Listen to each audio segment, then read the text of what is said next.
Hello everyone, welcome back to channel once again. तो last video में जैसे हम लोग ने क्वेश्चन पेपर सॉल्व किया था, सेम प्रोसेस आज हम लोग रिपीट करेंगे। और आज के सेशन में पॉलिटी का प्रीलिम्स 2023 में जो क्वेश्चन पूछा गया है उसे डिस्कस करेंगे। हर एक क्वेश्चन को मैं पढ़ने के बाद पॉज लूँगा। आप लोग उस क्वेश्चन को पॉज करके खुद से सॉल्व करने की कोशिश करना। उसके बाद में मैं उसको डिटेल में एक्सप्लेन करके आपको उसका सॉल्यूशन बताऊँगा। तो सेम एक्सरसाइज को कंटिन्यू करते हुए हम लोग डिफरेंट जो मेथड है यूपीएससी के पेपर में जो लगता है उसे सीखेंगे साथ में। तो चलिए पहले क्वेश्चन से स्टार्ट करते हैं हम लोग अपना।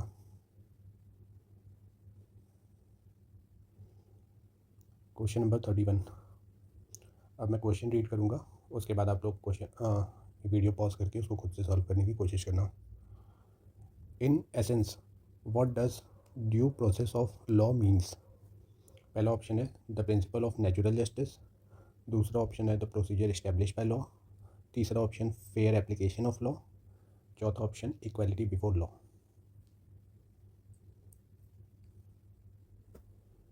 आई होप आप लोग ने ये क्वेश्चन ट्राई किया होगा। तो चलिए साथ में सॉल्व करते हैं। इन essence what does due process of law means. तो ये जो ड्यू प्रोसेस ऑफ लॉ है ये जो है ये अमेरिकन ओरिजिन का है, मतलब अमेरिकन लीगल सिस्टम से लिया गया है। वहीं प्रोसीजर इस्टेब्लिश बाय लॉ की बात करें तो ये ब्रिटिश ओरिजिन का है। और आर्टिकल 21 में एक्सप्लिसिटली मेंशन किया गया है इसको। Due procedure establish by law में जो है हम ये चेक करते हैं कि जो लेजिस्लेचर है उसने लॉ बनाने के लिए जो प्रोसेस है वो प्रॉपरली फॉलो किया है कि नहीं। इसमें जो है हम लोग लॉ की फेयरनेस को चेक नहीं करते हैं। वहीं अगर ड्यू प्रोसेस ऑफ लॉ की अगर बात की जाए तो इसमें दोनों चीज़ को चेक किया जाता है। जो प्रोसीजर है लॉ बनाने का उसको तो चेक किया ही जाता है, बाकी लॉ की जो फेयरनेस है वो भी रीज़नेबल है कि नहीं उसको चेक किया जाता है। तो देखा जाए तो ड्यू प्रोसेस ऑफ लॉ जो है ये ब्रॉडर टर्म है as compare to procedure establish by law. अब प्रिंसिपल ऑफ नेचुरल जस्टिस। तो प्रिंसिपल ऑफ नेचुरल जस्टिस क्या कहता है कि सबको राइट है फेयर ट्रायल का। दोनों पार्टी को इक्वली सुना जाना चाहिए, कोई प्रिजुडिस ना हो किसी एक पार्टी के अगेंस्ट में। फिर ये तो बहुत कॉमन है, सबको ही पता है कि अपने केस में आप डिसाइड करोगे तो जस्टिस नहीं दे पाओगे, तो इंक्लिनेशन नहीं होना चाहिए किसी के फेवर में। तो प्रिंसिपल ऑफ नेचुरल जस्टिस तो ये हो गया। प्रोसीजर इस्टेब्लिश बाय लॉ ये मैंने आपको बता ही रखा है। अब equality before law. Equality before law जो है ये अपना आर्टिकल 14 में मेंशन है कि लॉ के सामने सब बराबर है, कोई भी लॉ के ऊपर नहीं है। सिंपल टर्म में everyone is equal before law. तो यहाँ पे ये दिया है कि इन essence what does due process of law means. तो इसका सबसे अप्रोप्रिएट जो आंसर होगा वो फेयर एप्लीकेशन ऑफ लॉ होगा, क्योंकि ये एप्लीकेशन की बात कर रहा है लॉ के। तो ड्यू प्रोसेस जो है इन सब में सबसे ब्रॉडर टर्म है, तो इसका सबसे अप्रोप्रिएट आंसर सी होगा। आई होप आप लोग को इस एक्सप्लेनेशन से इसका सही आंसर समझ में आ गया होगा। अच्छा, इस क्वेश्चन को ध्यान में रखते हुए फ्यूचर के आप लोग कौन कौन से क्वेश्चन प्रिपेयर करोगे ये देख लेना। जो ये ड्यू प्रोसेस ऑफ लॉ है इंडिया में कहाँ से आया, मतलब ऐसा कौन सा जजमेंट था जिससे ड्यू प्रोसेस ऑफ लॉ जो अमेरिकन डेफिनेशन है इंडिया में इंट्रोड्यूस की गई।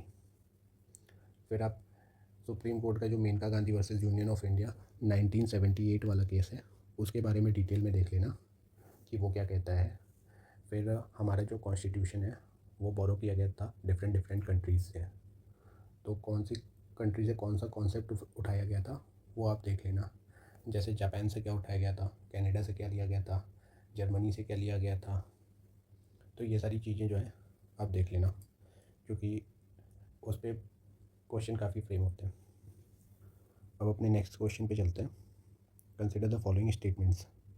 Statement 1, in India prison are managed by state government with their own rule and regulation for the day-to-day administration of prisons. Statement 2 क्या कहता है, in India prison are governed by the Prison Act 1894 which expressly kept the subject of prison in the control of provincial governments. Which of the following statement is correct in respect two of the above statement. तो ये आपके 4 option है। तो इस question को pause करके try करो एक बार आप लोग खुद से। आई होप आप लोग ने ये क्वेश्चन ट्राई किया होगा खुद से। तो इसको डिटेल में देखते हैं, और हर क्वेश्चन के ऊपर मैं थीम डाल दे रहा हूँ कि ये किस थीम से उठाया गया क्वेश्चन है, तो वो आप लोग देख लेना। जैसे ये जुडिशियल इंटरप्रिटेशन है, ये गवर्नेंस का 7 शेड्यूल में कौन कौन सी लिस्टिंग है उससे रिलेटेड क्वेश्चन है, तो वो आप लोग देख लेना। तो पहला स्टेटमेंट कहता है कि in India prisons are manage by the state governments with their own rule and regulation for day to day administration of prisons. तो ये स्टेटमेंट बिल्कुल सही है, क्योंकि जो वो क्या बोलते हैं प्रिजन वाली चीज़ है वो 7 शेड्यूल में स्टेट लिस्ट के अंडर में आती है। जैसे 3 लिस्ट है ना, यूनियन की लिस्ट, स्टेट की लिस्ट और कॉन्करेंट लिस्ट। तो जो प्रिजन वाला चीज़ है वो स्टेट के अंडर में आता है।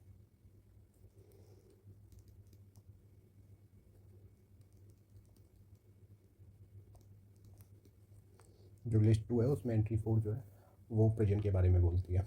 तो ये जो दिया हुआ है वो सही है।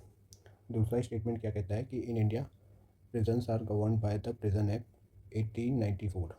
तो जो प्रिजन एक्ट 1894 है ये ब्रिटिश एरा का लॉ है, और इसमें ये क्लियर कट एक्सप्लेन भी किया हुआ है कि जो प्रिजन का लॉ है वो प्रोविंशियल गवर्नमेंट के साथ लाइक करता है। तो यहाँ पे दिया है which explicitly kept the subject of prison in the control of provincial governments.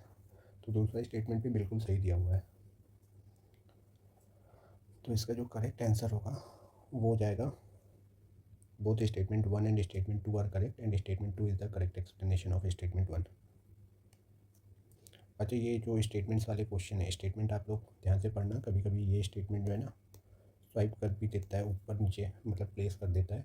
तो उससे क्या आप जल्दीबाजी में दिमाग में प्रिज्यूम किए रहोगे कि ऊपर में इस टाइप का स्टेटमेंट होगा, और आप सही आंसर जानते हुए भी गलत मार्क कर दोगे OMR में। तो इस चीज़ का आप लोग ध्यान देना और एक एक स्टेटमेंट प्रॉपर पढ़ना। दूसरा है कि both statement 1 and 2 are correct and statement 2 is not the correct explanation for statement 1। तो यहाँ पे जैसे मेंशन किया हुआ है कि ये स्टेट सब्जेक्ट में क्लियर कट मेंशन है प्रिजन एक्ट के थ्रू। तो स्टेटमेंट जो 2 है वो 1 को फुल्ली सपोर्ट कर रहा है, तो दूसरा रॉन्ग हो जाएगा। तीसरा statement 1 is correct but statement 2 is incorrect, तो ये भी रॉन्ग हो जाएगा। फिर चौथा जो कहता है statement 1 is incorrect but statement 2 is correct, तो ये भी रॉन्ग हो गया। तो इसमें आपका करेक्ट आंसर ये हो गया। अच्छा, यू गाइस हैव रियलाइज्ड कि UPSC जो है 7 शेड्यूल को बार बार पूछ रहा है।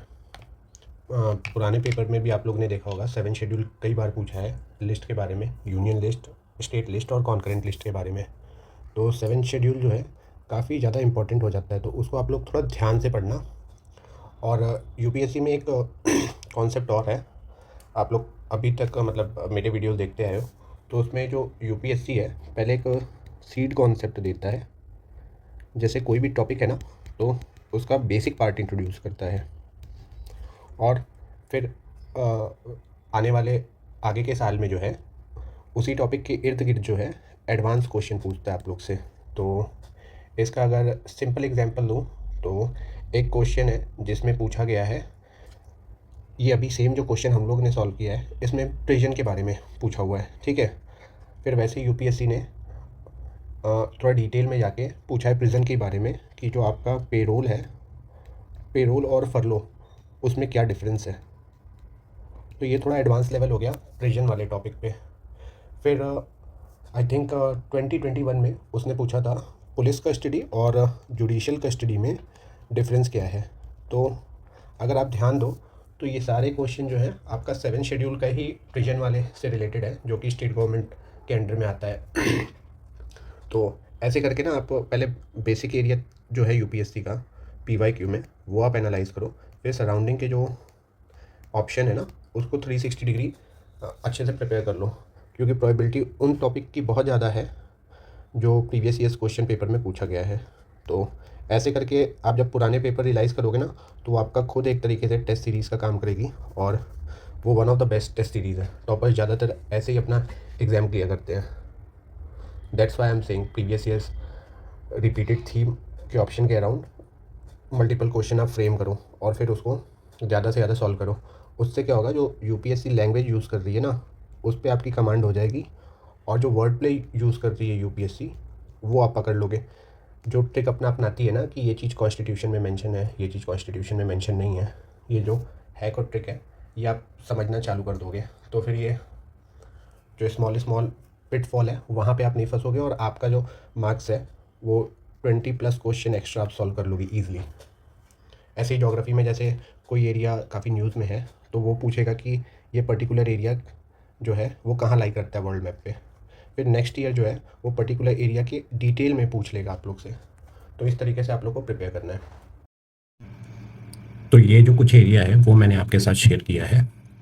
यहाँ पे जो है क्वेश्चन नंबर जो 32 अभी हम लोग ने जस्ट देखा था उसके इर्द गिर्द का कुछ टॉपिक है जो आप खुद से तैयार कर लेना, जैसे स्टेट वर्सेस कॉन्करेंट लिस्ट जो है रीजन से रिलेटेड वो सब आप देख लेना। फिर कॉन्करेंट लिस्ट में जैसे criminal law including Indian penal code, Bharatiya Nyaya संहिता, फिर क्रिमिनल प्रोसीजर जो है भारतीय नागरिक सुरक्षा संहिता, फिर एंट्री 11 है ये देख लेना आप। फिर मॉडल प्रिजन एक्ट 2023 का जो है ये क्या है इसको आप देख लेना, क्योंकि 1894 के एक्ट को जो है मेंशन किया गया था लास्ट ईयर, मतलब पुराने पेपर में किया गया है, तो मिनिस्ट्री ऑफ होम अफेयर ने इसमें कुछ चेंज किया है, तो वो सब आप देख लेना। इसका स्टेटस क्या है, ऑब्जेक्टिव क्या है, की फीचर्स। फिर पेरोल और फरलो, इसमें जो है ये क्या क्या बेसिक डिफरेंस है वो देख लेना। फिर अंडर ट्रायल का डेटा यहाँ पे मैंने शेयर किया है। अभी सोनम वांगचुक का जो था वो रिलीज़ और डिटेंशन भी काफ़ी कंट्रोवर्शियल था, तो यूएपीए और एनएसए जो एक्ट है आपका वो आप देख लेना, वो इम्पोर्टेंट हो जाता है एग्ज़ाम के पॉइंट ऑफ व्यू से। फिर इम्पोर्टेंट कमेटी और इंटरनेशनल रूल जो है वो देख लेना, जस्टिस अमिताभ रॉय का क्या रिकमेंडेशन था, फिर मुल्ला कमेटी का रिकमेंडेशन क्या था, नेल्सन मंडेला रूल क्या है, तो ये सब आप देख लेना। तो चलिए वापस से अपने नेक्स्ट क्वेश्चन पे चलते हैं। तो अभी क्वेश्चन नंबर 33 देखते हैं। इसमें दिया है which of the following statement best reflects the chief purpose of the constitution of a country. पहला है it determines the objective for making of necessary laws. दूसरा है it enables the creation of political office and a government. तीसरा दिया है it defines and limits the power of government. चौथा है it secure social justice, social equality and social security. तो इस question को आप लोग पॉज करो और ट्राई करो खुद से। आई होप आप लोग ने ये क्वेश्चन को खुद से ट्राई किया होगा। तो यहाँ पे जो क्वेश्चन है वो स्पेसिफिकली पूछ रहा है कि चीफ पर्पस क्या है कॉन्स्टिट्यूशन का। तो पहले तो आपको ये पता होना चाहिए कि कॉन्स्टिट्यूशन क्या होता है। तो कॉन्स्टिट्यूशन की जो स्टैंडर्ड बेसिक डेफिनेशन है वो ये है कि constitution is the supreme law of land, fundamental in governance of any country. अब ये दो टाइप का होता है, रिटन होता है और अनरिटन होता है। तो रिटन जो है उसका एग्जांपल आप ले सकते हो अमेरिकन कॉन्स्टिट्यूशन या इंडियन कॉन्स्टिट्यूशन। वहीं अनरिटन की बात करें तो जैसे यूके का कॉन्स्टिट्यूशन है वो अनरिटन है। तो कॉन्स्टिट्यूशन क्या है ये आप लोग को क्लियर हो गया। अब जो कोर कॉन्सेप्ट होता है कॉन्स्टिट्यूशन का वो ये होता है कि जो गवर्नमेंट की जो जो अपनी गवर्नमेंट होती है और उसके जो वेरियस ऑर्गन होते हैं जैसे लेजिस्लेचर, एग्जीक्यूटिव और जुडिशरी, उनके बीच में क्लियर कट डिमार्केशन हो पावर का। और जो गवर्नमेंट है वो कॉन्स्टिट्यूशन को अबाइड करे, वो अनचेक्ड पावर या फिर एब्सोल्यूट पावर एक्सरसाइज ना करे, क्योंकि उससे होगा क्या, जो राइट्स है सिटीज़न का वो इन्फ्रिंज होगा, लिबर्टी जो है सिटीजन्स की वो कटेल हो सकती है। तो पहला जो ऑप्शन है कि it determines the objective for making of necessary law. तो ऑब्जेक्टिव जो है नेसेसरी लॉ फॉर्म करने का, ये इंडियन कॉन्स्टिट्यूशन के केस में ये डीपीएसपी में दी हुई है, जो कि अपना आर्टिकल 36 से लेकर आर्टिकल 51 के बीच में दिया हुआ है। तो इसमें क्या है कि जो अपने लेजिस्लेचर है उनको गाइडिंग प्रिंसिपल मिलता है कि किस तरीके से लॉ फ्रेम करना चाहिए। तो जो पहला ऑप्शन है वो चीफ पर्पस में तो फिट नहीं बैठता। अब सेकंड ऑप्शन पे आते हैं कि it enables the creation of political office and a government. तो ये बात सही है कि कॉन्स्टिट्यूशन हेल्प करता है पॉलिटिकल ऑफिस इस्टेब्लिश करने में, जैसे आपका प्राइम मिनिस्टर का ऑफिस हो गया या फिर प्रेसिडेंट का ऑफिस हो गया। बट ये चीज़ मोनार्किकल या डिक्टोरियल रिजीम में भी पॉसिबल है। जैसे एग्जांपल के तौर पे नॉर्थ कोरिया के पास भी अपना कॉन्स्टिट्यूशन है, लेकिन वहाँ पे जो लीडर है वो सुप्रीम है, वो कॉन्स्टिट्यूशन को उतना फॉलो नहीं करता, या उसकी जो पावर है वो कॉन्स्टिट्यूशन के थ्रू लिमिटेड नहीं है और वो कॉन्स्टिट्यूशन जब चाहे तब अपने हिसाब से अमेंड कर लेता है। तो जो ऑप्शन बी है ये उसको एकदम स्पेसिफिक डिटेल में जो है फुलफ़िल नहीं करता, जो चीफ पर्पज़ है वो क्राइटेरिया फुलफ़िल नहीं करता। तीसरा है it defines and limit the power of government. तो ये जो है यही कोर प्रिंसिपल है कॉन्स्टिट्यूशन का कि अनचेक्ड पावर कोई जो है वो एक्सरसाइज ना करे, एब्सोल्यूट अथॉरिटेरियन रिजीम में वो अपने आप को कन्वर्ट ना कर ले। तो सी मेरे हिसाब से आंसर होना चाहिए। बाकी लास्ट ऑप्शन भी देख लेते हैं, D. It secure social justice and social equality and social security. तो ये जो चीज़ है ये सोशल जस्टिस, सोशल इक्वलिटी और सोशल सिक्योरिटी की बात कर रहा है। तो कॉन्स्टिट्यूशन जो अपना है उसमें ये एक मेजर पार्ट कंट्रीब्यूट करता है, लेकिन अगर स्पेसिफिक देखा जाए तो ये चीज़ें जो हैं वो प्रीएम्बल और डीपीएसपी में डिस्क्राइब है। तो मेरे हिसाब से इसका करेक्ट आंसर जो है वो ऑप्शन सी होना चाहिए, क्योंकि यहाँ पे जो पूछा है कि चीफ पर्पस ऑफ कॉन्स्टिट्यूशन, तो it defines limit and power of the government, यही बिल्कुल सही ऑप्शन यहाँ पे फिट बैठता है, क्योंकि जो गवर्नमेंट होती है उसके पास लिमिटेड पावर होगा और उसकी अकाउंटेबिलिटी चेक की जाएगी। यही सब फीचर्स होते हैं कॉन्स्टिट्यूशन के। तो इसका करेक्ट आंसर सी हो जाएगा। अब इस क्वेश्चन के थ्रू और मल्टीपल क्वेश्चन जो फ्यूचर में पूछे जा सकते हैं उसको थोड़ा सा देख लेते हैं हम लोग। अब जो 1973 वाला अपना जजमेंट था बेसिक स्ट्रक्चर वाला, उसने क्या डिफ़ाइन किया था वो सब आप देख लेना। फिर अंडर आर्टिकल 368 जो पावर है अमेंड करने का कॉन्स्टिट्यूशन, वो क्या अनलिमिटेड है या लिमिटेड है वो देख लेना आप। फिर पॉलिटिकल थियरी लोगों ने दी थी, तो मॉन्टेस्क्यू ने किसके बारे में वो थियरी दी थी वो आप देख लेना। Rule of law versus rule by law, ये दोनों के बीच में आप डिफरेंस देख लेना। ये सब इंपॉर्टेंट थीम मैं आपको बता रहा हूँ, तो यहाँ से क्वेश्चन आपका फ्रेम किया जा सकता है। फिर जैसे अपना चौथा ऑप्शन है कि secure social justice, social equality and social security, तो ये सब चीज़ें अपनी कॉन्स्टिट्यूशन में कौन से पार्ट में मेंशन है वो आप देख लेना। फिर प्रीएम्बल का मेन पर्पस क्या था अपने कॉन्स्टिट्यूशन में वो देख लेना। उसको आइडेंटिटी कार्ड किसने बोला था, इस टाइप से आप मल्टीपल क्वेश्चन फ्रेम कर लेना। तो चलिए अब अपने नेक्स्ट क्वेश्चन पे हम लोग चलते हैं। क्वेश्चन नंबर 34, इसमें ये कहता है कि in India which of the following constitutional amendment was widely believe to be enacted to overcome the judicial interpretation of the fundamental right. First amendment, B 42nd amendment, C 44th amendment, D 86th amendment. तो इसको आप लोग खुद से एक बार try करो। आई hope आप लोग ने इसको ट्राई किया होगा। तो चलिए ऑप्शन सारे देख लेते हैं। जो अपना 86th अमेंडमेंट है ये आर्टिकल 21A ऐड किया था, राइट टू एजुकेशन।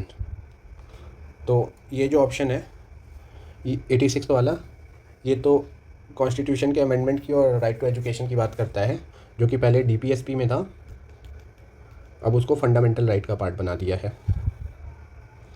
अब ऑप्शन सी देखते हैं, 44th अमेंडमेंट। तो 44th अमेंडमेंट में क्या हुआ था कि 42nd अमेंडमेंट में बहुत सारे मेजर चेंज किए गए थे अपने कॉन्स्टिट्यूशन में, इसलिए उसको मिनी कॉन्स्टिट्यूशन भी बोला जाता है। तो उसी को अंडू किया गया था जनता पार्टी गवर्नमेंट के थ्रू 44th अमेंडमेंट में, और सिविल लिबर्टी जो थी उसको रिस्टोर किया गया था। अब 42nd अमेंडमेंट, तो 42nd अमेंडमेंट जैसा कि मैंने बताया कि इसको मिनी कॉन्स्टिट्यूशन भी बोलते हैं। तो यहाँ पे पार्लियामेंट की जो सुपरमेसी थी उसको मतलब प्रोड्यूस करने की कोशिश की गई थी, और जो कॉन्स्टिट्यूशनल अमेंडमेंट होता है उसको जुडिशियल रिव्यू से शील्ड करने की कोशिश की गई थी। तो 42nd अमेंडमेंट जो है वो आपका इसी से डील करता है। अब फर्स्ट अमेंडमेंट की बात करें। फर्स्ट अमेंडमेंट में टाइम पे जब कॉन्स्टिट्यूशन इम्प्लीमेंट हुआ था तो गवर्नमेंट बहुत सारे लॉ ला रही थी, तो उसको बार बार ये फंडामेंटल राइट के इन्फ्रिंजमेंट के नाम पे कोर्ट में चैलेंज किया जा रहा था। तो जैसे 3 केसेस मैं बताता हूँ, state of Madras versus Champak Dorai Rajan case. तो इस केस में फर्स्ट अमेंडमेंट के थ्रू आर्टिकल जो है आपका 15 सब क्लॉज 4 ऐड किया गया था इसको ओवरकम करने के लिए।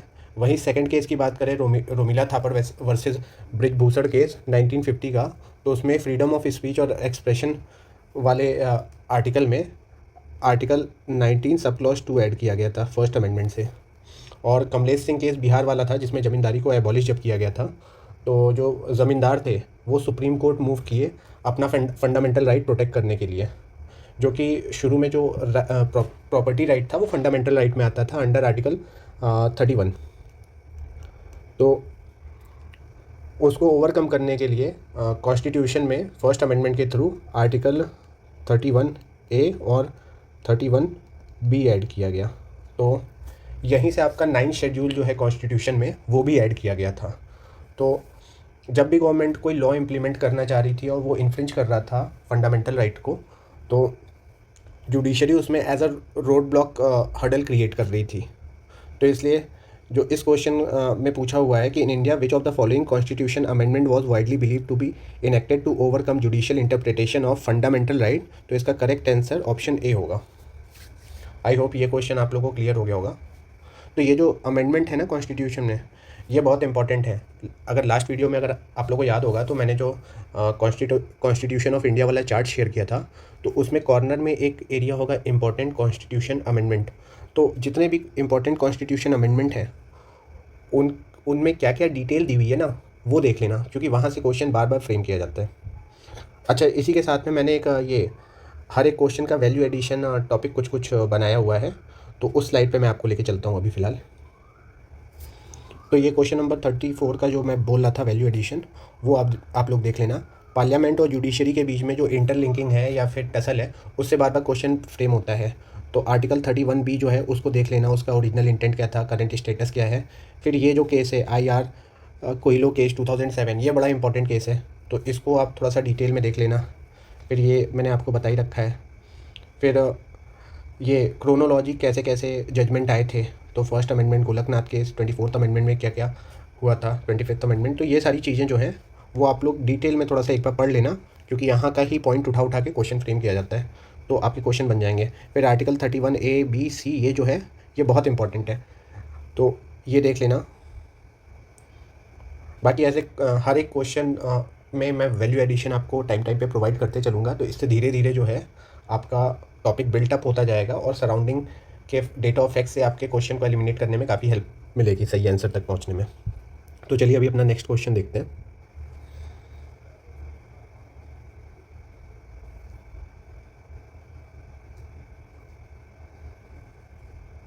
Question number 35। अब इस क्वेश्चन में क्या पूछ रहा है, consider the following organisation bodies in India, the national commission for backward class, दूसरा है the national human right commission, तीसरा है द नेशनल लॉ कमीशन, चौथा है the national consumer dispute redressal commission. तो how many of the above are constitutional bodies. तो अब ये क्वेश्चन आप जब देखे हो तो आप पुराने पेपर और आगे के पेपर में भी देखे होगे कि यूपीएससी बार बार जो वेरियस बॉडीज़ हैं वो दे के लिस्टिंग उनसे आपको पूछ लेता है कि इसमें से कौन सी स्टैट्यूटरी बॉडी है, कौन सी कॉन्स्टिट्यूशनल बॉडी है, तो उसमें डिफरेंस पूछ लेता है। फिर किसी पर्टिकुलर ऑर्गेनाइजेशन के बारे में दे देगा, जैसे इलेक्शन कमीशन, तो उसके मेंबर जो हैं उनका अपॉइंटमेंट का प्रोसीजर क्या है, फिर उनको हटाने का प्रोसीजर क्या है, उनका टर्म कितने साल का होता है, उनकी एज लिमिट क्या होती है ऑफिस की। तो ऐसे बहुत सारे क्वेश्चन फ्रेम करता है। तो इस तरीके से आप मल्टीपल क्वेश्चन तैयार कर लेना, और पॉसिबल हो तो एक चार्ट प्रिपेयर कर लेना कॉन्स्टिट्यूशनल नॉन कॉन्स्टिट्यूशनल बॉडी का, जिससे आपको लास्ट मिनट पे रिवीजन में काफ़ी आसानी होगी। तो इस क्वेश्चन को आप लोग खुद से एक बार ट्राई करो, फिर उसके बाद हम लोग देखते हैं इसको डिटेल में। आई गेस आप लोगों ने ट्राई किया होगा इसको। तो चलिए इस क्वेश्चन को देखते हैं। The national commission for backward class, तो ये जो बॉडी है इनिशियली स्टैट्यूटरी बॉडी थी, बाद में इसको 102nd अमेंडमेंट जो था कॉन्स्टिट्यूशन का 2018 में, उसके थ्रू जो है इसको कॉन्स्टिट्यूशनल बॉडी बना दिया गया। ये अंडर आर्टिकल 338B आपकी आती है। तो जो पहला ऑप्शन है the national commission for backward class, ये कॉन्स्टिट्यूशनल बॉडी है। अब वही सेकंड देख लेते हैं, the national human right commission. तो जो नेशनल ह्यूमन राइट कमीशन है, ये पार्लियामेंट ने लॉ पास किया था ह्यूमन राइट को प्रोटेक्ट करने के लिए 1993 में। तो ये जो है ये भी आपकी स्टैट्यूटरी बॉडी है। और अभी भी ये स्टैट्यूटरी बॉडी है, तो ये कॉन्स्टिट्यूशनल बॉडी की कैटेगरी में नहीं आएगी। तो जो दूसरा ऑप्शन है ये रॉन्ग है। अब नेशनल लॉ कमीशन, तो जो नेशनल लॉ कमीशन है आपका, ना ही ये कॉन्स्टिट्यूशनल बॉडी है और ना ही ये एग्जीक्यूटिव बॉडी है जो गवर्नमेंट ऑफ इंडिया ने बनाया है। ये जो है नेशनल लॉ कमीशन, ये आपका मिनिस्ट्री ऑफ लॉ और जस्टिस के अंडर में आती है और ये टाइम टू टाइम कॉन्स्टिट्यूट की जाती है। इसका जो मैक्सिमम टाइम पीरियड होता है वो 3 ईयर्स का होता है। तो ये भी जो है कॉन्स्टिट्यूशनल बॉडी नहीं है। अब चौथे ऑप्शन पे आते हैं, the national consumer dispute redressal commission. तो ये जो बॉडी है ये कंज्यूमर प्रोटेक्शन एक्ट 1986 के थ्रू बनाई गई थी। और अब ये क्या बोलते हैं, इसको पार्लियामेंट के एक्ट के थ्रू बैक्ड किया गया था। तो ये जो है ये आपकी स्टैट्यूटरी बॉडी में आ गई, ये कॉन्स्टिट्यूशनल बॉडी में नहीं हुई। तो चौथा ऑप्शन भी गलत है।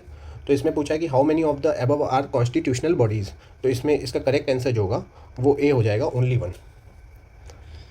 आई होप इसका जो एक्सप्लेनेशन है वो आप लोग को समझ में आ गया होगा। तो ये अब जैसे national commission for backward class है, तो इसके जो मेंबर्स हैं उनको कौन अपॉइंट करता है, उसके लिए क्राइटेरिया क्या है, ये सब जो है आप थोड़ा डिटेल में देख लेना। नेशनल ह्यूमन राइट कमीशन किस केस में इंक्वायरी कर सकती है, किस केस में इंक्वायरी नहीं कर सकती, ड्यूरेशन क्या होता है इंक्वायरी का, तो ये सारी चीज़ें आप एक बार खुद से प्रिपेयर कर लेना। अब अपने वैल्यू एडिशन वाले पॉइंट पे चलते हैं इस क्वेश्चन के।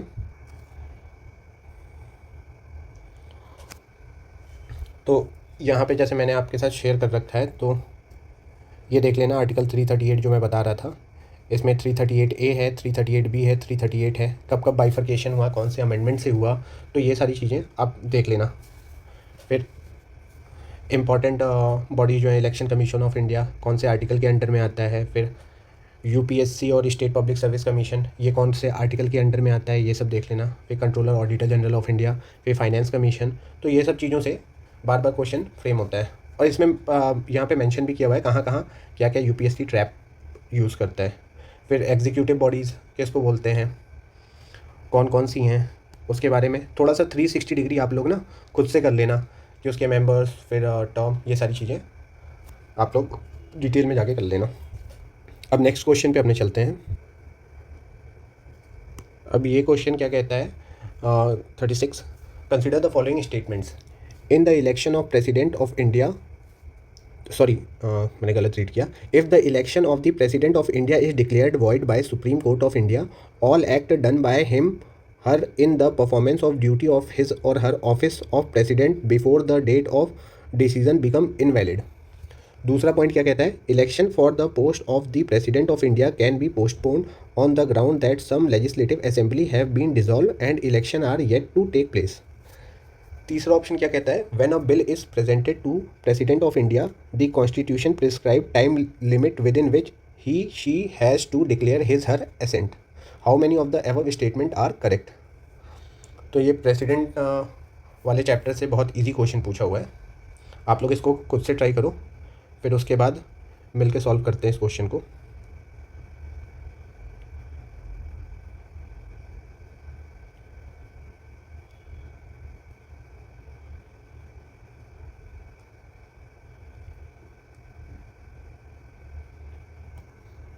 आई होप आप लोग ने ये क्वेश्चन को ट्राई किया होगा। तो चलिए देखते हैं इसको। ये पहला जो ऑप्शन है, if the election of president of India is declare void by the Supreme court of India, all the act done by him her in the performance of duty of his office of president before the date of decision become invalid. पहला जो option है वो directly contradict करता है अपने article 71 के sub clause 2 को। वो क्या बोलता है कि प्रेसिडेंट या वाइस प्रेसिडेंट जो भी अपने ऑफिशियल कैपेसिटी में जो भी उन्होंने वर्क किया है वो इनवैलिड नहीं होगा। और जब भी सुप्रीम कोर्ट जो है उनका जो प्रोसीजर ऑफ इलेक्शन है उसको इनवैलिड डिक्लेयर करेगी, तो उससे पहले का जो उनका किया गया एक्ट है वो इनवैलिड नहीं होगा। तो पहला जो ऑप्शन यहाँ पे दिया हुआ है ये रॉन्ग दिया हुआ है। सेकंड ऑप्शन क्या कहता है, election for the post of president of India can be postpone on the ground that some legislative assembly have been dissolve and election are yet to take place. तो जो अपना 11th constitutional amendment act था 1961 वाला, उसमें ये state करता है कि जो प्रेसिडेंट का इलेक्शन है वो जो आउटगोइंग प्रेसिडेंट का टर्म है उससे पहले कंडक्ट कर लिया जाना चाहिए, ताकि जो कंटिन्यूटी है गवर्नेंस की वो मेंटेन रहे। इस बेसिस पे कि इलेक्टोरल कॉलेज जो है स्टेट लेजिस्लेटिव असेंबली की उसमें वैकेंसी है तो इलेक्शन कंडक्ट नहीं किया जा सकता। ये जो रीज़न है ये जस्टिफाई नहीं करता। तो जो दूसरा ऑप्शन दिया है कि election for the post of president of India can be postpone on the ground that some legislative assembly has been dissolve and election are yet to take place, तो ये भी रॉन्ग है। प्रेसिडेंट का election timely conduct होगा जो outgoing president है उनके term के एंड होने से पहले। अब स्टेटमेंट 3 जो है ये कहता है कि when a bill is presented to the president of India the constitution prescribe time limit within which he she has to declare his her assent. तो यहाँ पे अंडर आर्टिकल 1111 जो है 111 प्रेसिडेंट जो है वो बिल को जो है रिटर्न कर सकते हैं एज सून एज पॉसिबल, लेकिन अगर वो मनी बिल होगा तब उसको रिटर्न नहीं कर सकते। जहाँ तक दिया हुआ है कि टाइम लिमिट यहाँ पे डिस्क्राइब है प्रेसिडेंट के साइन का, तो वो कहीं पे भी कॉन्स्टिट्यूशन में मेंशन नहीं है। तो यहाँ पे प्रेसिडेंट जो है वो अपना पॉकेट वीटो यूज़ कर सकते हैं। तो जो तीसरा स्टेटमेंट है कि टाइम लिमिट दिया हुआ है ये भी बिल्कुल गलत है। पॉकेट वीटो का यूज़ हमारे इंडिया में प्रेसिडेंट ने एक बार किया हुआ है। अब वो कौन सा केस था वो आप लोग खुद से गूगल करना और वो क्वेश्चन तैयार करना, क्योंकि वो इम्पॉर्टेंट इवेंट रहा है हमारे पास्ट में और एक ही बार हुआ है। तो पॉकेट वीटो का किस प्रेसिडेंट ने यूज़ किया है वो आप देख लेना और कब किया है ये भी देख लेना। तो इस क्वेश्चन का है कि how many of the above statement are correct, तो इसका करेक्ट आंसर जो है वो डी हो जाएगा, नन। अब क्वेश्चन नंबर 36 का वैल्यू एडिशन आप लोग देख लो। तो आर्टिकल जो 71 है वो आप देख लेना, डिस्प्यूट जो है वो कैसे रिजॉल्व किया जाता है। फिर इलेक्टोरल कॉलेज ऑफ जो प्रेसिडेंट है उसमें कौन कौन से मेंबर्स इंक्लूड किए जाते हैं प्रेसिडेंट के इलेक्शन के टाइम में, वो देख लेना। फिर जब प्रेसिडेंट का इम्पीचमेंट होता है तो कौन कौन इन्वॉल्व होते हैं और किसको इन्वॉल्व नहीं किया जाता है वो सब आप देख लेना। फिर वीटो पावर ऑफ प्रेसिडेंट, तो ये भी इंपॉर्टेंट टॉपिक है, कितने टाइप के वीटो पावर होते हैं वो देख लेना प्रेसिडेंट का। ये पॉकेट वीटो की यहाँ पे बात हुई थी जो अपना थर्ड स्टेटमेंट था। अब अपने नेक्स्ट क्वेश्चन पे चलते हैं हम लोग।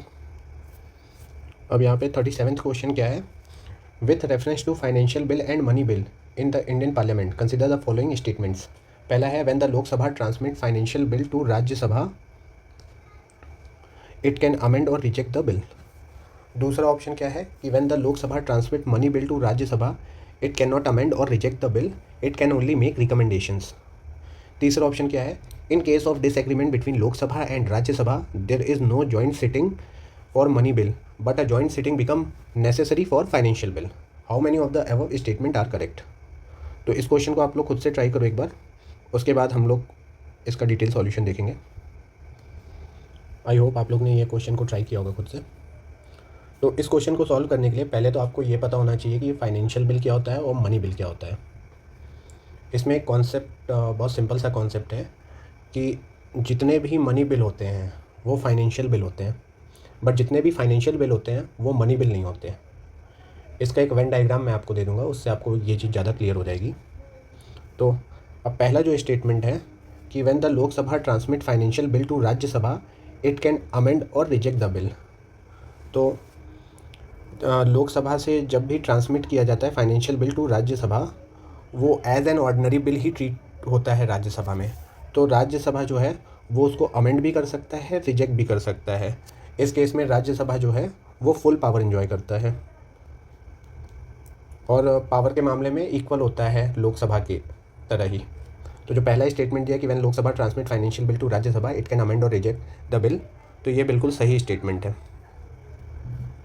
अब दूसरा स्टेटमेंट क्या है, when the Lok Sabha transmit money bill to the Rajya Sabha it can not amend और reject the bill, it can only make recommendations.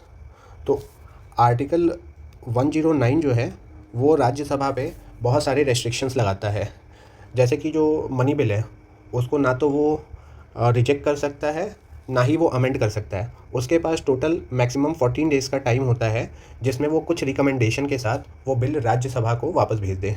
और राज्यसभा के पास एब्सोल्यूट पावर और अथॉरिटी होती है कि जो भी उनका रिकमेंडेशन है राज्यसभा का वो वो चाहे तो एक्सेप्ट करे चाहे ना करे। तो जो दूसरा ऑप्शन यहाँ पे दिया है वो भी बिल्कुल करेक्ट दिया है। अब तीसरा देखते हैं, in the case of disagreement between the Lok Sabha and the Rajya Sabha there is no joint sitting for money bill. तो ये स्टेटमेंट बिल्कुल सही है कि मनी बिल के टर्म में लोकसभा के पास एब्सोल्यूट पावर होता है और उसी का बिल जो है वो प्रिवेल करता है। तो यहाँ पे जॉइंट सिटिंग का जो प्रोविज़न है मनी बिल के केस में वो नहीं है। इसका सेकंड पार्ट कहता है but a joint sitting become necessary for financial bill. तो यहाँ पे जो टर्म यूज़ किया गया है नेसेसरी, ये आपका एक ट्रैप है। जो जॉइंट सिटिंग होती है फाइनेंशियल बिल के लिए, प्रेसिडेंट जो है वो चाहे तो समन कर सकता है दोनों हाउस को, चाहे तो ना भी करें, अंडर आर्टिकल 108। तो यहाँ पे ये जो ट्रैप है ना नेसेसरी, इसके वजह से तीसरा जो ऑप्शन है वो अपना रॉन्ग हो गया कि in case of disagreement between Lok Sabha and Rajya Sabha there is no joint sitting for money bill. यहाँ तक तो ये सही था। यहाँ पे but a joint sitting become necessary for financial bill, तो ये नेसेसरी नहीं है, चाहे तो कॉन्स्टिट्यूट किया जा सकता है चाहे तो ना भी किया जाए। और बिल को ये मतलब लैप्स करने के लिए भी अलाउ किया जा सकता है अगर जॉइंट सिटिंग ना भी हो तो ये जो तीसरा स्टेटमेंट था ये रॉन्ग था। तो इसमें पूछा कि how many of the above statement are correct, तो इसका करेक्ट आंसर बी होगा, ओनली 2। अच्छा, ये पॉलिटी के बहुत सारे क्वेश्चन जो हैं वो आप वेन डायग्राम से भी ट्राई किया करो सॉल्व करने के।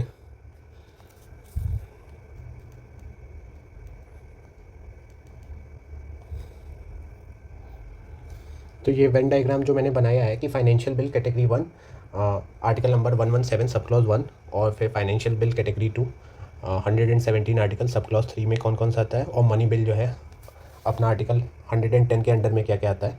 तो ये डायग्राम अगर आप मेंस में यूज़ करोगे तो इससे काफ़ी वैल्यू एडिशन हो जाएगा आपके आंसर में।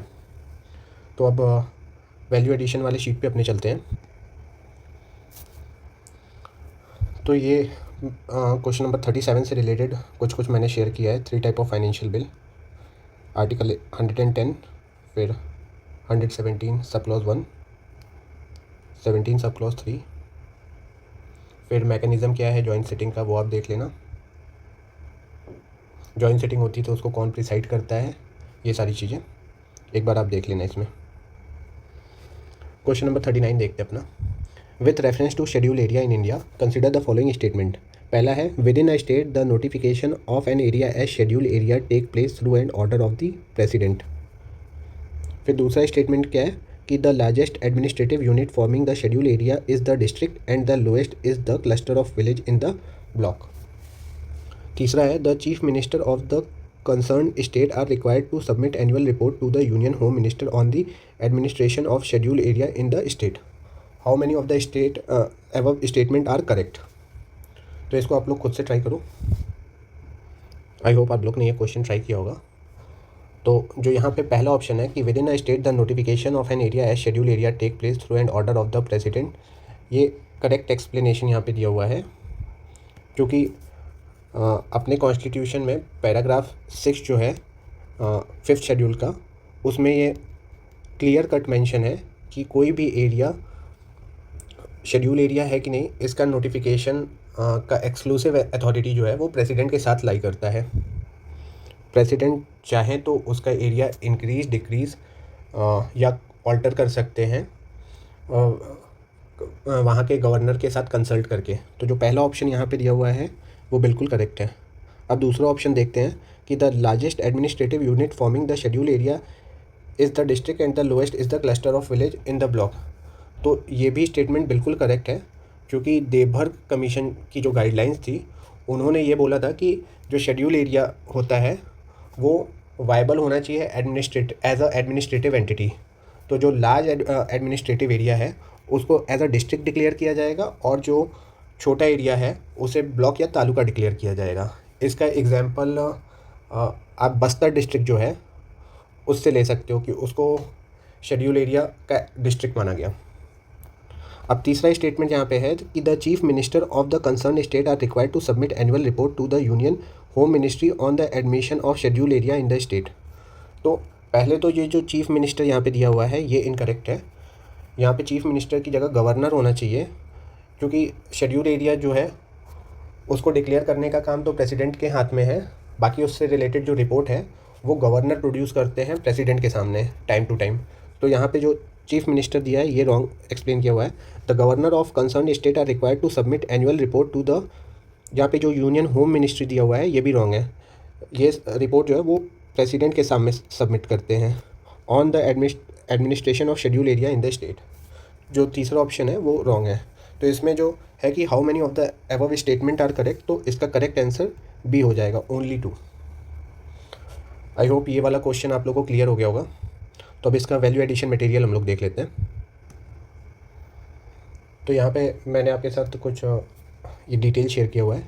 जो शेड्यूल एरिया है उसके लिए क्राइटेरिया क्या है उसको डिक्लेयर करने का, तो ये क्राइटेरिया है, आप लोग देख लेना, क्योंकि क्वेश्चन ऐसे भी फ्रेम कर सकता है कि कई सारे पॉइंट्स दे दिया और उसमें आइडेंटिफाई करना होगा क्या क्या क्राइटेरिया है जिसके बेसिस पे एरिया को शेड्यूल एरिया माना जाएगा।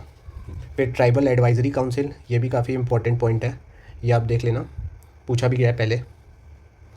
फिर 5th और 6th शेड्यूल में डिफरेंस क्या है ये आप देख लेना। फिर इससे रिलेटेड जो आर्टिकल है वो आप लोग ध्यान में रखना। अब अपने नेक्स्ट क्वेश्चन पे चलते हैं हम लोग।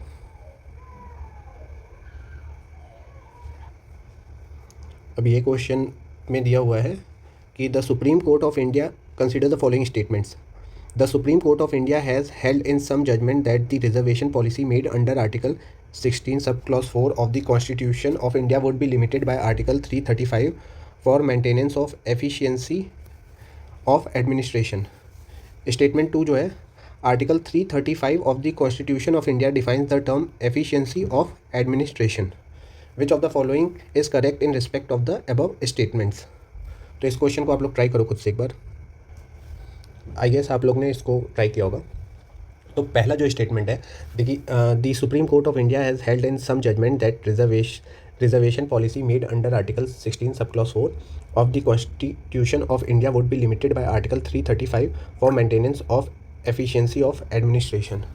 तो ये बिल्कुल करेक्ट है, क्योंकि Supreme Court time to time several judgement में अपने ये डिक्लेयर किया है कि जो रिजर्वेशन पॉलिसी है वो लिमिटेड है अंडर आर्टिकल 335, जैसा कि आपका इंदिरा सोनी जजमेंट 1992 का जो है, और फिर M Nagaraj versus union of India 2006 वाला जो केस है, उसमें सुप्रीम कोर्ट ने बार बार रीट्रेट किया है कि जो कॉन्स्टिट्यूशन है वो रिजर्वेशन की policy under article 16 sub clause 4 और 16 सब क्लॉज 4A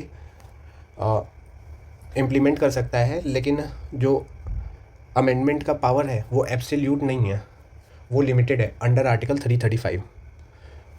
और उसके पीछे का रीज़न उन्होंने वही स्टेट किया है कि एफिशिएंसी जो है एडमिनिस्ट्रेशन की वो मेंटेन रहनी चाहिए। अब स्टेटमेंट 2 जो है वो आर्टिकल 335 की बात करता है। तो आर्टिकल 335 का आप 360 डिग्री थोड़ा डिटेल में देखना कि उसमें क्या मेंशन है। यहाँ पे यह है कि article 335 of the constitution of India defines the term efficiency of administration. तो जैसा कि मैंने बताया कि यूपीएससी बार बार ये ट्रैप यूज़ करता है कि क्या कॉन्स्टिट्यूशन में मेंशन है और क्या मेंशन नहीं है। तो एफिशिएंसी के बारे में कॉन्स्टिट्यूशन में कहीं भी मेंशन नहीं है। एफिशिएंसी वाला ये जो टर्म है कॉन्स्टिट्यूशन ने जुडिशरी के इंटरप्रिटेशन पे छोड़ रखा था। तो ये जो है कि यहाँ पे दिया है कि एफिशिएंसी डिफाइन है, ये रॉन्ग है। तो जो दूसरा स्टेटमेंट है वो आपका गलत है। तो इसका जो करेक्ट आंसर हो जाएगा वो स्टेटमेंट ऑप्शन सी हो जाएगा। Statement 1 is correct but statement 2 is incorrect. अब इससे रिलेटेड जो वैल्यू एडिशन मटेरियल है उसमें हम लोग चल के देख लेते हैं क्या क्या इसमें जो मेंशन है।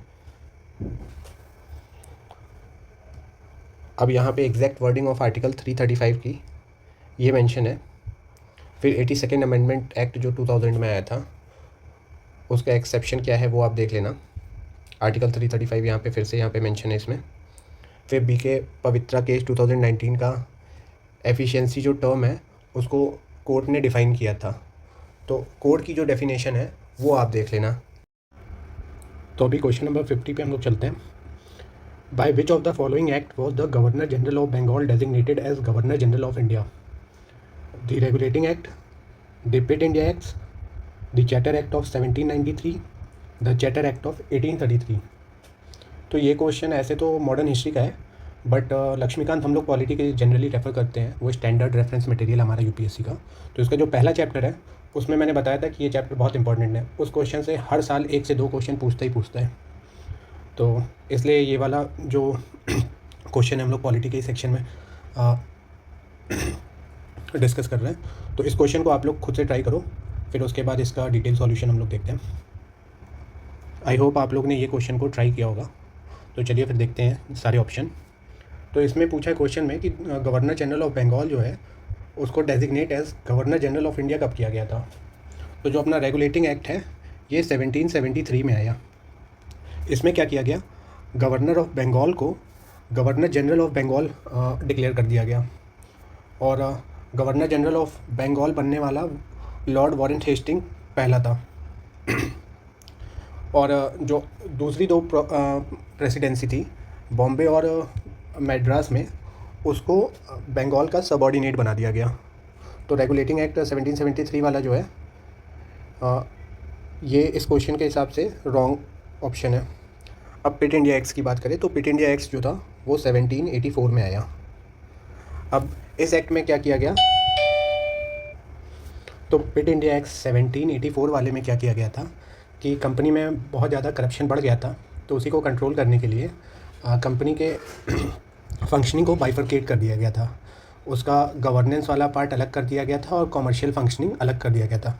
तो बोर्ड ऑफ कंट्रोल बना दिया गया था और बोर्ड ऑफ डायरेक्टर्स बना दिया गया था। तो बोर्ड ऑफ डायरेक्टर्स जो थे वो आपके कंपनी के कॉमर्शियल फंक्शनिंग को देखते थे, और वहीं बोर्ड ऑफ कंट्रोल जो है वो आपका गवर्नेंस और एडमिनिस्ट्रेशन का सारा वर्क देखता था। अब चार्टर एक्ट 1793 की बात करें तो चार्टर एक्ट 1793 में क्या किया गया था कि लॉर्ड कॉर्नवालिस जो था वो अपने काउंसिल में अपने काउंसिल के हेल्प से गवर्न करता था। तो इस एक्ट से उसने अपने आप को ओवरराइडिंग पावर दे दी थी ताकि वो काउंसिल का जो डिसीज़न है उसको ओवरराइड कर सके।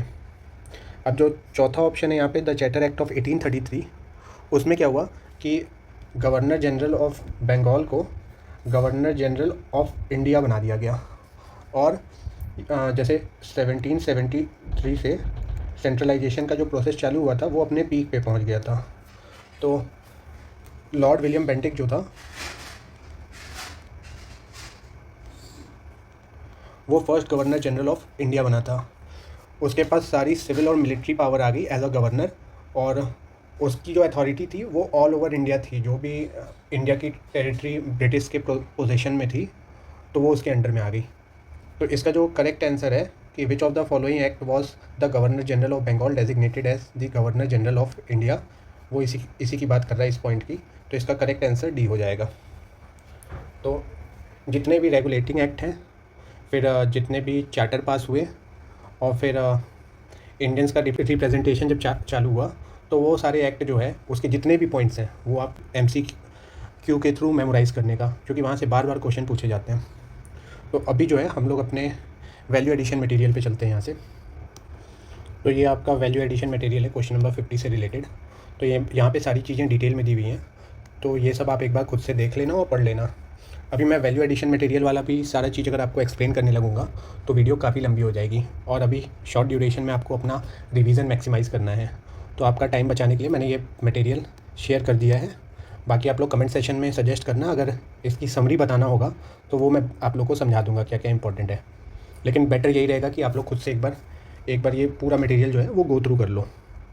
इंडिया इंडिपेंडेंट एक्ट ये सब, फिर 1833 एक्ट में क्या क्या दिया हुआ था वो सब, 1853, फिर 1857 में जब रिवोल्ट हुआ तो क्राउन रूल आ गया।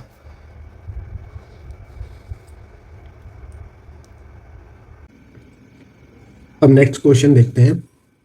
Question number 77, consider the following statements. पहला, according to constitution of India the central government has a duty to protect state from internal disturbance. Second है, the constitution of India exempts the state from providing legal counsel to a person being held for preventive detention. तीसरा option जो है, according to the prevention of terrorism act 2002, confession of the accused before the police cannot be used as evidence. How many of the above statement are correct? तो इस question को खुद से आप लोग एक बार ट्राई करो। आई गेस आप लोग ने इसको ट्राई किया होगा। तो देखते हैं। ये जो पहला स्टेटमेंट है ये डायरेक्टली आर्टिकल 355 से उठाया गया है।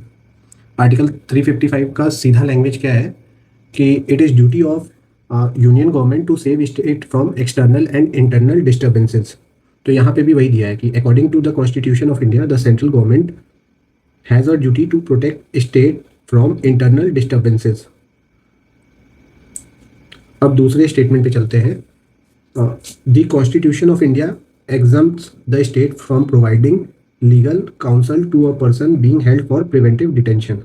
तो प्रिवेंटिव डिटेंशन के under according to article 22 sub clause 3 जो पर्सन जिसको प्रिवेंटिव डिटेंशन के अंडर में अरेस्ट किया गया है वो लॉयर को कंसल्ट नहीं कर सकता।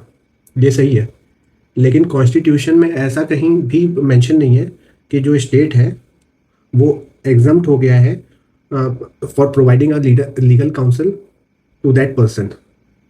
और सुप्रीम कोर्ट का भी जो जजमेंट था उसमें सुप्रीम कोर्ट ने क्लियरली मेंशन किया है कि जब एक्यूज पर्सन एडवाइजरी बोर्ड के सामने प्रोड्यूस किया जाएगा और वहाँ स्टेट को कोई लॉयर रिप्रेजेंट करेगा तो एक्यूज के पास भी चांस होना चाहिए कि वो एक लॉयर उसे मिले और वो अपने आप को डिफेंड कर पाए।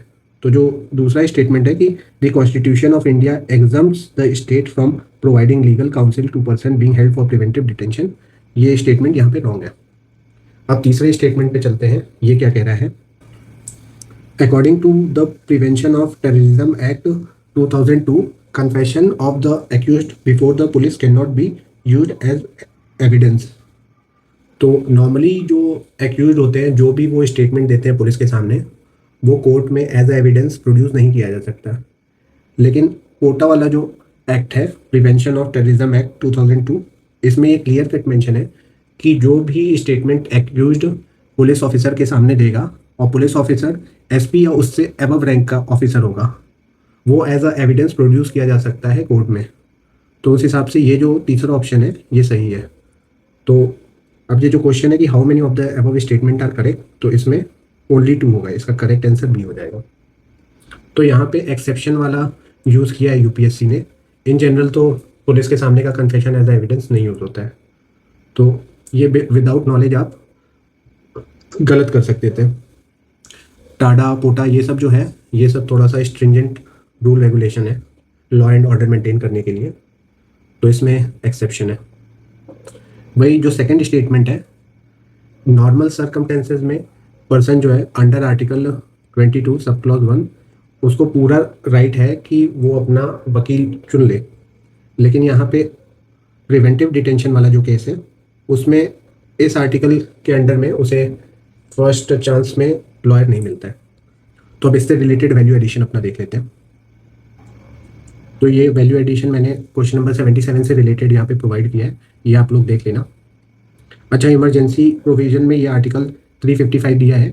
ऐसे ही इमरजेंसी जो अपनी 3 टाइप की है आर्टिकल 365 का भी रोल होता है। अब ये 365 आर्टिकल जो है वो किस चीज़ से रिलेटेड है इसको आप लोग खुद पढ़ना, काफ़ी इंपॉर्टेंट आर्टिकल है। फिर प्रिवेंटिव वर्सेस प्यूनिटिव डिटेंशन ये सब थोड़ा आप गो थ्रू कर लेना। तो अब इसको आप देख लेना, फिर अपने नेक्स्ट क्वेश्चन पे हम लोग चलते हैं। Question number 80, consider the following statement in respect of election to the president of India. पहला स्टेटमेंट जो है वो है the members nominated to either house of the parliament और the legislative assembly of state are also eligible to be included in the electoral college. दूसरा statement जो है higher the number of elective assembly state higher is the value of vote of each MLA of that state. तीसरा जो है the value of vote of each MLA of Madhya Pradesh is greater than that of Kerala.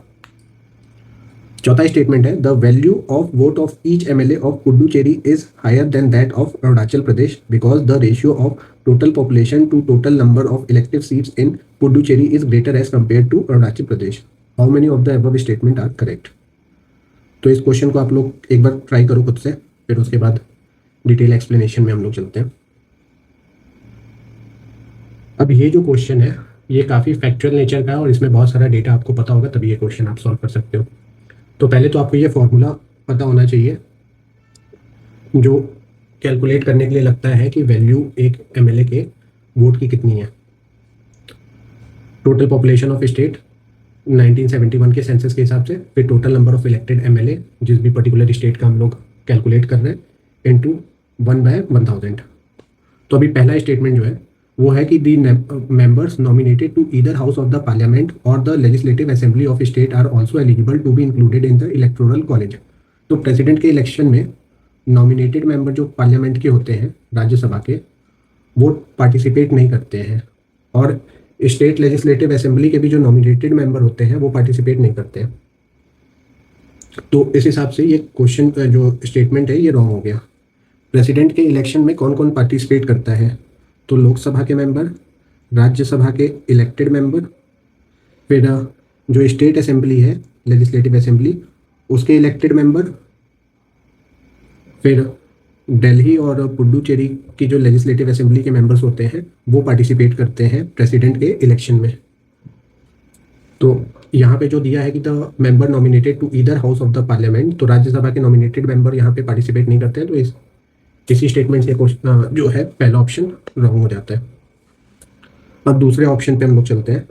यहाँ पे दिया है the higher the number of elective assembly seat, higher is the value of vote of each MLA of that state. तो जो मैंने formula बताया था अभी आपका के वाला, तो बेस्ड ऑन फॉर्मूला जो नंबर ऑफ इलेक्टेड एमएलए है वो डिनोमिनेशन में है, तो उसकी वैल्यू जो है जितनी कम होगी उतना एमएलए के वोट का वैल्यू हाई होगा। तो यहाँ पे लिखा है higher the number of elective assembly seat, higher is the value of vote of each MLA of that state. ये इनवर्स है, जितना higher number of elective assembly seat होगी, यहाँ पे अगर ये होता lower is the value of vote of each MLA of that state, तब ये स्टेटमेंट करेक्ट होता है, लेकिन यहाँ पे हायर दिया है तो ये स्टेटमेंट रॉन्ग हो गया।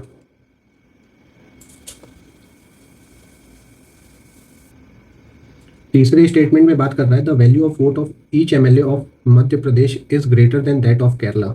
तो पहले तो आपको एमपी में कितने एमएलए हैं ये पता होना चाहिए। तो 1971 के सेंसस के हिसाब से वहाँ पे एमएलए जो हैं वो 230 है।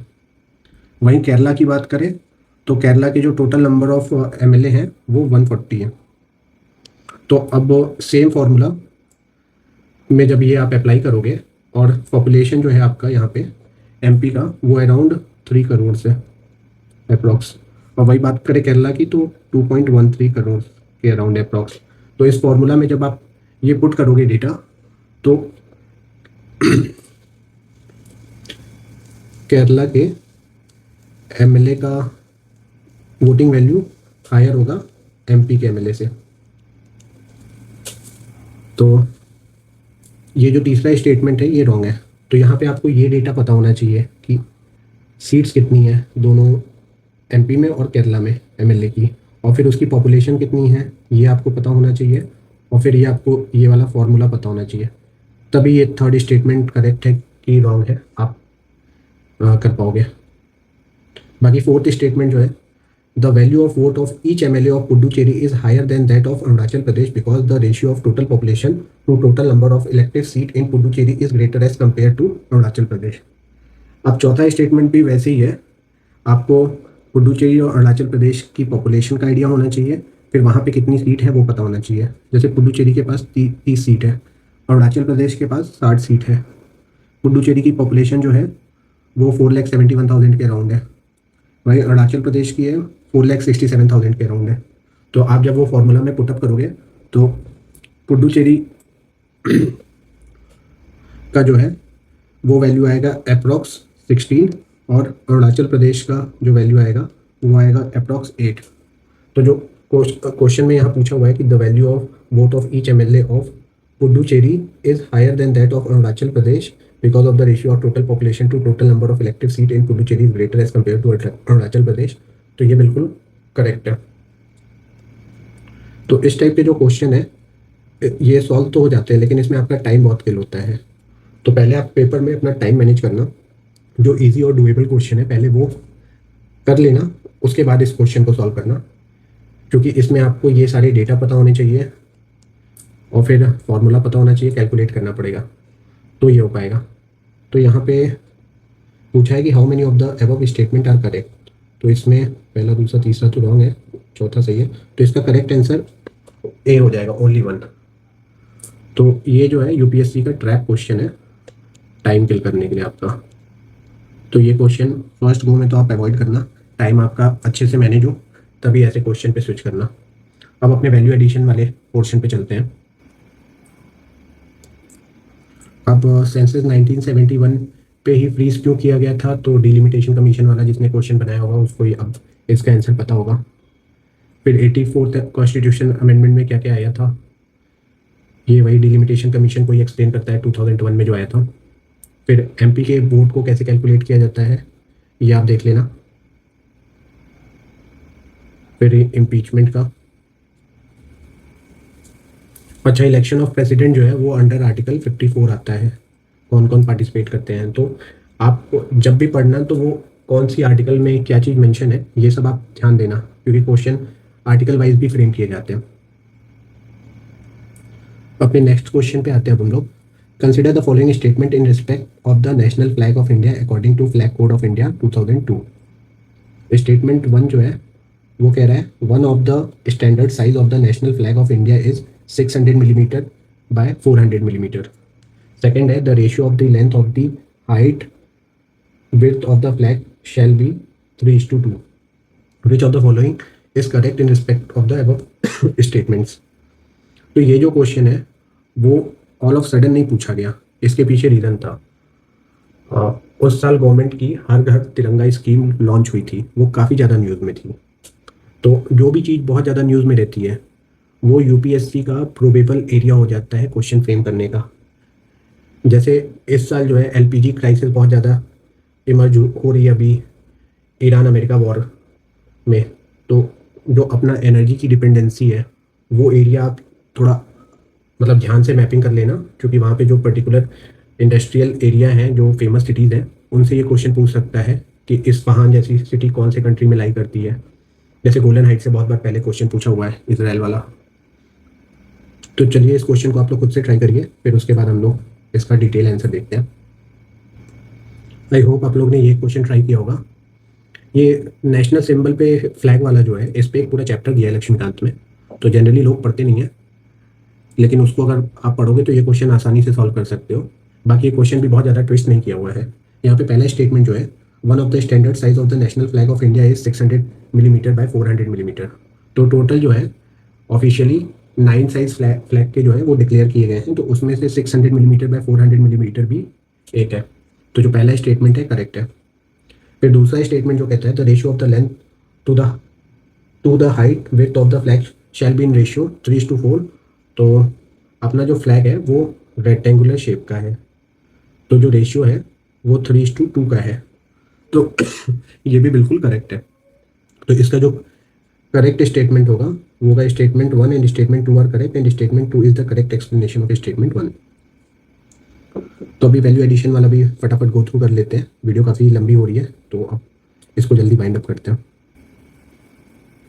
ये क्वेश्चन नंबर 84 का वैल्यू एडिशन मटेरियल है, इसको आप लोग गो थ्रू कर लेना एक बार।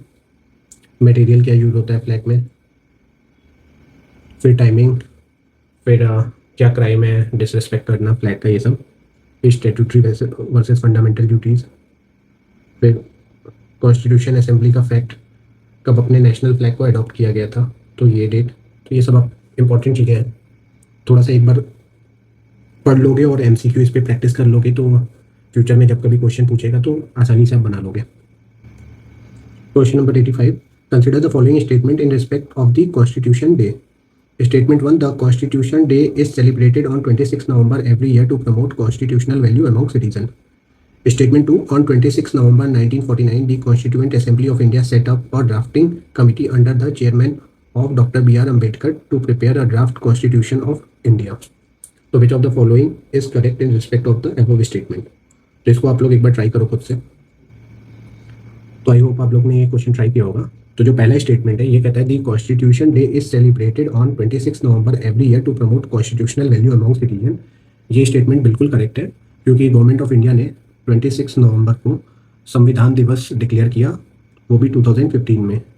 अब ये 2015 में क्यों डिक्लेयर किया था, क्योंकि जो हमारे चेयरमैन थे कॉन्स्टिट्यूएंट ये ड्राफ्टिंग कमेटी के कॉन्स्टिट्यूशन के उनकी 125th बर्थ एनिवर्सरी पड़ती है। तो उस बेसिस पे गवर्नमेंट ने इसको संविधान दिवस डिक्लेयर किया था। उससे पहले जो है 26 नवंबर को हम लोग नेशनल लॉ डे सेलिब्रेट करते थे। अब दूसरा स्टेटमेंट क्या कह रहा है, on 26 November 1949 the constituent assembly of India set up a drafting committee under the chairmanship of doctor B.R. Ambedkar to prepare a draft constitution of India. तो यहाँ पे यूपीएससी ने आपके साथ क्या ट्रिक खेला है कि जिस दिन हम लोग ने कॉन्स्टिट्यूशन को अडॉप्ट किया था वो डेट यहाँ पे दे दी है। अब आप कंफ्यूज हो जाओगे कि ये तो मैंने पढ़ा था डेट, तो आप इसको करेक्ट मार्क कर दोगे। लेकिन ड्राफ्ट असेंबली जो constituent assembly of India set up और drafting committee under the chairman of doctor B.R. Ambedkar to prepare draft constitution of India, ये डेट है 29 अगस्त 1947। तो यहाँ पे ये डेट के साथ इन्होंने कंफ्यूजन क्रिएट की है, तो दूसरा स्टेटमेंट जो है रॉन्ग हो जाएगा। तो इसका जो करेक्ट आंसर होगा वो होगा statement 1 is correct and statement 2 is incorrect, C. तो बहुत बार आपको ध्यान देना पड़ता है कि जो डेट मेंशन की है वो सही है कि गलत है। और यहाँ पे जैसे इन्होंने जो डेट मेंशन की है वो कॉन्स्टिट्यूशन अडॉप्ट करने की डेट दी है, तो इससे कंफ्यूजन हो सकता है आपको। तो अब इसका वैल्यू एडिशन मटेरियल देख लेते हैं। तो इसका वैल्यू एडिशन मटेरियल आप देख लेना, अडॉप्टेड वर्सेस कमेंसमेंट ट्रैप जो यूपीएससी पूछता है वो देख लेना। पूर्ण स्वराज का डिक्लेरेशन फर्स्ट टाइम लाहौर में हुआ था 1929 में। तो ये सब डेट जो है मॉडर्न हिस्ट्री की काफ़ी इंपॉर्टेंट है और यहाँ से मॉडर्न हिस्ट्री के बहुत सारे क्वेश्चन पहले भी फ्रेम हुए हैं। तो ये सब आप थोड़ा ध्यान से देखोगे तो पॉलिटी और हिस्ट्री का जो ओवरलैपिंग एरिया है वो आपका अच्छे से प्रिपेयर हो जाएगा। अब ये ड्राफ्टिंग कमेटी के कौन कौन मेंबर्स थे, तो इनसे रिलेटेड भी हमेशा क्वेश्चन पूछता रहता है। टी कृष्णाचारी आई थिंक 2024 या 25 में इनसे रिलेटेड क्वेश्चन पूछा था। फिर अदर कमिटी जो है उनसे रिलेटेड ये क्वेश्चन। अब ये जो क्वेश्चन है क्वेश्चन नंबर 91, ये आपको कहीं स्टैंडर्ड मटेरियल में नहीं मिलेगा। तो यहाँ पे आपको थोड़ा सा अपना लॉजिक अप्लाई करके ये क्वेश्चन सॉल्व करना है। तो क्वेश्चन क्या है, with reference to home guard consider the following statement. पहला है home guard are raised under the home guard act and the rules of the central government. दूसरा है the role of home guard is to serve as an auxiliary force to the police in the maintenance of internal security. तीसरा है to prevent infiltration on the international border coastal areas the border wing home guard battalion have been raised in some state. How many of the above statement are correct? तो इस question को आप लोग एक बार खुद से ट्राई करो, फिर उसके बाद हम लोग साथ में मिलकर सॉल्व करेंगे। आई होप आप लोग ने ट्राई किया होगा इस क्वेश्चन को। तो पहला जो स्टेटमेंट है ये कहता है कि home guard are raised under the home guard act and rule of the central government. तो होम गार्ड के स्टाफ होते हैं वो जनरली आपने ऑब्जर्व किया होगा कि वो पुलिस को असिस्ट करते हैं हमेशा। और जो पुलिस है वो 7 शेड्यूल में स्टेट के अंडर में आती है, ना कि सेंट्रल गवर्नमेंट के अंडर में आती है। तो उस लॉजिक से अगर आप डिराइव करोगे तो ये जो है कि the home guard are raised under the home guard act and rule of the central government, ये स्टेटमेंट आपको रॉन्ग साउंड करेगा। तो पहला जो है ऑप्शन वो एलिमिनेट हो जाएगा। अब दूसरे ऑप्शन पे चलते हैं कि the role of the home guard is to serve as an auxiliary force to the police in the maintenance of internal security. तो ये स्टेटमेंट बिल्कुल सही है। जैसा मैंने बताया कि होम गार्ड आप जनरली ऑब्जर्व किए होंगे सोसाइटीज़ में, या फिर जब डिज़ास्टर या फिर ऐसा कुछ इंसिडेंट होता है तो पुलिस को हेल्प करते हैं रेस्क्यू ऑपरेशन कैरी आउट करने में। तो वो as a auxiliary force police के साथ काम करते हैं इंटरनल सिक्योरिटी मेंटेन करने में। ये जेनरिक स्टेटमेंट है तो ये करेक्ट हो सकता है। बाकी थर्ड ऑप्शन जो है to prevent infiltration on the international border and coastal area the border wing home guard battalion have been raised in some state। तो अपने जो बॉर्डरिंग स्टेट है जैसे कि जो है वेस्ट में आपका गुजरात, पंजाब और राजस्थान जैसे स्टेट हो गए, और ईस्टर्न साइड में आपका वेस्ट बंगाल, आसाम, त्रिपुरा, मेघालय, ये सब जो स्टेट हो गए, वहाँ पे border wing home guard battalion raise की जाती है। तो ये जो तीसरा स्टेटमेंट है, to prevent infiltration on the international border and coastal area the border wing home guard battalion have been raised in some state. तो ये भी जेनरिक स्टेटमेंट है, तो ये भी करेक्ट है। तो इसका how many of the above statement are correct, तो इसका ओनली 2 होगा। अच्छा, ये जो होम गार्ड वाला कॉन्सेप्ट है ये कहाँ से आया, तो बॉम्बे में 1946 में रॉयट्स हुए थे, जब इंडिया का और पाकिस्तान का पार्टीशन होने वाला था। तो उसको कंट्रोल करने के लिए होम गार्ड जो है वो एग्जिस्टेंस में आया। होम गार्ड जो है ये एक वॉलेंटियर सर्विस है, और इससे रिलेटेड और डेटा जो है मैंने वैल्यू एडिशन मटेरियल में प्रोवाइड कर रखा है, तो वहाँ से आप थोड़ा सा उसको डिटेल में तैयार कर लेना, ताकि उससे रिलेटेड फिर फ्यूचर में कुछ क्वेश्चन पूछे या उसके आसपास का क्वेश्चन पूछे तो वो आपका बन जाए। तो यूपीएससी का एक थंब रूल ये भी है कि जो एक्सट्रीम वर्डेड स्टेटमेंट होते हैं ना, वो जनरली रॉन्ग होते हैं, और जेनरिक जो स्टेटमेंट है वो करेक्ट होता है। तो ये दोनों जेनरिक और नॉर्मल थोड़े साउंड करते हैं, और इसमें थोड़ा सा आप लॉजिकली सोचोगे तो ये आपको सही लगेगा, तो उस बेसिस पे ये क्वेश्चन सॉल्व हो जाएगा। अभी वैल्यू एडिशन वाला मटेरियल अपना देखते हैं। ये मैंने वैल्यू एडिशन मटेरियल यहाँ पे प्रोवाइड किया हुआ है। सेंट्रल आर्म फोर्स और आपके स्टेट फोर्स जो हो गए, कौन सी स्टेट कौन सा एरिया बॉर्डर को गार्ड करती है, उससे रिलेटेड है। इसको एक बार आप पढ़ लेना।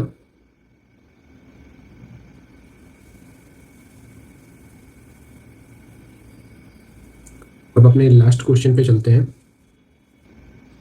Question number 92, with reference to India consider the following pairs. यहाँ पे एक्शन दिया हुआ है और the act under which it is covered. तो पहला है अनऑथोराइज्ड वियरिंग ऑफ पुलिस और military uniform, the officer secret act 1923। Second है knowingly misleading or otherwise interfering with a police officer or military officer when engaged in their duty, the Indian Evidence Act 1872। फिर third है celebratory gunfire which can endanger the personal safety of others, the Arms Amendment Act 2019। How many of the above pair are correctly matched? तो आप लोग इसको खुद से try करो, फिर इसको डिस्कस करते हैं। आई होप आप लोग ने ये क्वेश्चन ट्राई किया होगा। तो जो पहला स्टेटमेंट है कि अनऑथोराइज्ड वियरिंग ऑफ पुलिस और मिलिट्री यूनिफॉर्म, तो ये ऑफिशियल सीक्रेट एक्ट का सेक्शन 6 जो है वो उसमें क्लियर कट मेंशन है कि अगर आप यूनिफॉर्म का मिसयूज़ करते हो कोई ऐसी जगह का एक्सेस पाने के लिए, तो या फिर उसका किसी भी तरीके से मिसयूज़ करते हो, तो वो एक क्रिमिनल एक्ट है जिसके लिए आपको पनिश किया जा सकता है। अब दूसरा जो है वो ये बोल रहा है knowingly misleading or otherwise interfering with a police officer or a military officer when engaged in their duty, the Indian Evidence Act 1982। तो ये यहाँ पे जो मैच कराया है रॉन्ग है। ये चीज़ जो है आपका section 17 of officer secret act 1923 में मेंशन है। जो इंडियन एविडेंस एक्ट 1972 है, ये डील करता है कोर्ट में जो भी एविडेंस प्रेजेंट किया जाता है उस चीज़ से ये डील करता है। तो ये यहाँ पे ज़बरदस्ती का इससे मैच कराया हुआ है, तो दूसरा वाला स्टेटमेंट रॉन्ग है। अब तीसरा जो है celebratory gun fire which can endanger the personal safety of others, तो इसको अभी 2019 में अमेंड किया गया था और इसमें सेक्शन 25 सब क्लॉज 9 ऐड किया गया था, क्योंकि जनरली बहुत लोगों की लाइफ लॉस हुई है ये मैरिज सेलिब्रेशन में या बर्थडे पार्टी या ऐसे जो लोग आर्म्स फायर करते हैं इवेंट्स में, तो उसके वजह से ये आर्म्स एक्ट में अमेंडमेंट लाया गया था। तो जो तीसरा स्टेटमेंट है वो बिल्कुल करेक्ट है। तो how many of the above pair are correctly match, तो इसका करेक्ट आंसर जो होगा वो बी होगा, ओनली 2। अब इसका वैल्यू एडिशन मटेरियल देख लेते हैं हम लोग। तो यहाँ पे मैंने प्रोवाइड किया हुआ है मटेरियल क्वेश्चन नंबर 92 से रिलेटेड आर्म्स अमेंडमेंट एक्ट के बारे में, जो की प्रोविज़न है वो सब दिया हुआ है। फिर ऑफिसर सीक्रेट एक्ट, फिर वर्सेस RTI एक्ट 2005, तो इसका जब ओवर राइडिंग क्लॉज कहाँ पे लागू होगा कहाँ पे नहीं होगा ये सब आप देख लेना। तो इसको एक बार गो थ्रू कर लेना प्रॉपरली। अच्छा, इस पेपर को डिस्कस करने टाइम मैंने थोड़ा सा अपना मेथड चेंज किया है। अब जैसे क्वेश्चन के बीच में आपको वैल्यू एडिशन में बता रहा था, तो वीडियो काफ़ी ज़्यादा लंबी हो जा रही थी और मैं सारी चीज़ें आपको एक्सप्लेन नहीं कर सकता छोटे वीडियो में, तो मैंने ये वैल्यू एडिशन वाला PDF साथ में अटैच किया है। ऐसे ही जो प्रीवियस ईयर्स के और भी क्वेश्चन पेपर जब डिस्कस करेंगे तो उससे रिलेटेड जो वैल्यू एडिशन होगा उसके आसपास का सराउंडिंग का क्वेश्चन क्या क्या फ्रेम हो सकता है वो मैं आपके साथ शेयर करूँगा, ताकि आप ज़्यादा से ज़्यादा क्वेश्चन जो है प्रैक्टिस करो और जो आपका 24 मई को पेपर है उसमें आपके लिए कोई सरप्राइज़ एलिमेंट ना रहे। हो सकता है आपने वो क्वेश्चन फ्रेम करके घर पे सॉल्व किया और उसी से रिलेटेड मिलता जुलता पेपर आ जाए। तो चलिए, see you in next video. Till then keep working hard. Bye, take care.